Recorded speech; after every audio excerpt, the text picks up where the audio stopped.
Labarai da ɗumi-ɗuminsa, uranium ɗin Arlit ya koma hannun ƙasar jamhuriyar Nijar, ya bar hannun ƙasar Faransa bayan rigingimu da sato-kasa katsi da aka samu, wadda ƙasar jamhuriyar Nijar ta ƙwato wannan uranium ɗin, wanda ƙasar Faransa ke kumfar baki tana neman ƙwace shi. A yanzu dai komai ya kammala, uranium ɗin ya dawo hannun ƙasar jamhuriyar Nijar. Inda dai idan muka ɗauki abin izuwa ga tarihi a shekarun baya, wannan uranium ɗin gurin haƙarsa an ba wa ƙasar Faransa shi, wanda a wancan lokuta Faransa ce ke da iko da wannan uranium ɗin, wanda babu shakka 'yan siyasar ƙasar jamhuriyar Nijar su suka zartar da wannan hukunci. Faransa ta yi ta haƙar wannan uranium ɗin, tana azurta kanta da kanta, tana kwashe shi zuwa ƙasarta, wanda a wannan lokaci 'yan siyasa suka ba wa Faransa dama da iko da wannan uranium da Arlit ɗin gurin haƙar gaba ɗaya, inda aka ce gurin na Faransa ne, su yi yadda suka ga dama da shi. To amma yanzu bayan zuwan Janar Darme Abdurrahman Chani, Janar Darme Abdurrahman Chani ya ce sam ba zai yiwu ba, wannan guri na Arlit na ƙasar Nijar ne, na 'yan ƙasa ne, arzikin ƙasa na 'yan ƙasa ne, babu wani bature mai jan kunne da zai zo ya ƙwace arzikin ƙasa yana kwasarsa face an dawo da shi hannun ƙasa. Shi ya sanya a yanzu Chani ya yi ƙoƙari wajen dawo da wannan guri na Arlit hannun ƙasar jamhuriyar Nijar, domin arzikin ƙasa ya ƙara kasancewa na 'yan ƙasa kamar yadda Chani ya ci alwashi. Wannan ba ƙaramin babban haɗari ba ne wanda sojawan ƙasar Nijar suka sanya kansu domin ƙwato dukkan wani arziki na ƙasar Nijar daga hannun Turawa,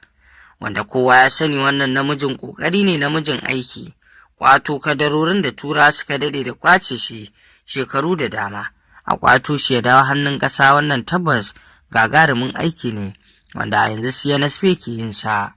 inda a dukkan shugabannin ƙasar Nijar da suka gabata, duk wani shugaba da suke yi yunƙuri na ƙwace irin waɗannan arziki daga hannun waɗannan Turawa, to fa sai sun ga bayansa. Idan muka ɗauki Tanja, ba fa ƙwace waye ba, negotiation ya yi da su, inda babu shakka wanda kowa ya gani irin abin da ya wakana, inda ƙarshe dai suka sanya aka juya Tanja, aka yi masa juyin mulki, inda har wasu daga cikin shugabannin ma da suka gabata na Nijar suka fito suna kumfar bakin cewar uranium ɗin ƙasar Nijar ɗin ba wani abu yake tsinana wa ƙasar ba, ba shi da wani yawa, ba kuma wani abu da yake tsinana wa Nijar, inda wannan ƙarya ce, ba wani abu ba, domin kuwa uranium ɗin ƙasar Nijar arziki ne babba, domin da a ce babu wani arziki da yake da shi, ba wani amfani a jikin uranium ɗin, me yasa Turawan ke ɗibarsa? To ai ko babu komai, ko babu arziki a cikinsa, ai dai arzikin ƙasa ne, wanda babu shakka wannan al'amari akwai ɗaura kai. Har wani daga cikin shugabannin yake cewa albasar Darme ta fi uranium ɗin albarka. Kai ka ji fa, wannan magana hankali ma ba ya ɗauka ba. Kai ko babu hankali a jikin mutum ma, bai kamata a nuna mai uranium, a nuna mai albasa ya zaɓi albasa ba, domin kowa ya san cewa darajar ba ta kaɗan bace ba. Wasu ma na cewa wannan Faransa tausayin Nijar take ji, tausayawa Nijar kawai take yi. Kai ka ji fa, tana kwasa arzikin ƙasa amma a haka wai tausayin ƙasar take ji. Tausayin ƙasar take ji a take kassara ta? Duk wani abu na zalunci da cuta babu wanda Faransa ba ta yi wa Nijar ba, to a haka tausayi ne? Tun lokacin da aka ba wa Faransa dama a Arlit na haƙo wannan uranium, ta aikata abubuwa da dama wanda ƙudama ba ya ci ba, wanda 'yan Nijar sai sun ɗora hannu a kasun yi kuka idan da za a bankaɗo dukkan irin ɓarnar da suka yi a wannan waje, da kuma irin arzikin da suka kwashe suka fita da shi. Su ba 'yan ƙasa ba, amma sun fi 'yan ƙasar amfana da ƙasar tasu. CAA wanda suke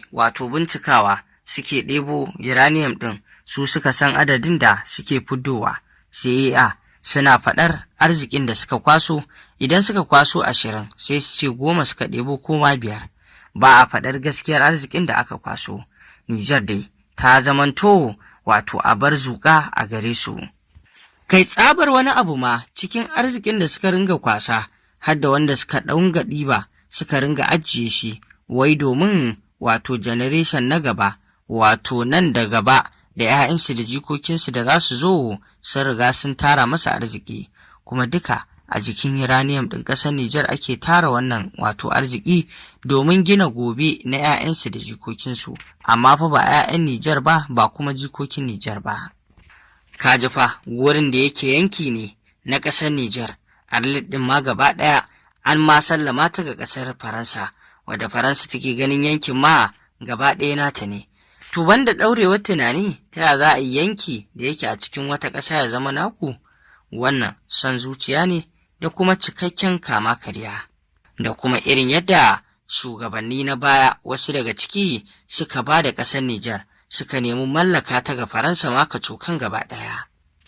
Inda dai a yanzu shugaban ƙasa Janar Darmi Abdurrahman Chani da sauran jagororin CNSP sun kaddamar da babbar doka da kuma tasiri cikin ƙasa, inda a yanzu takardar da ke hannun Faransa an soke ta, an kwace ta, wato na iko da mallaki da Arlit ɗin, inda babu shakka wannan namijin ƙoƙari ne, inda a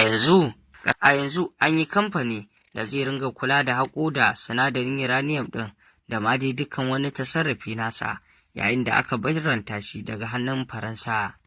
Telwa wannan shine sunan kamfanin, kuma shi zai ringa lura da haƙo da wannan wato sinadari na uranium, wanda kuma da dukkan abin da ya kama da haka. Kaga kenan arzikin ƙasa ya dawo na 'yan ƙasa. Shi ma kansa wannan Telwa wato kamfani ne da zai kasance babban jigo kamfani na ƙasar Nijar domin kula da wannan wato uranium.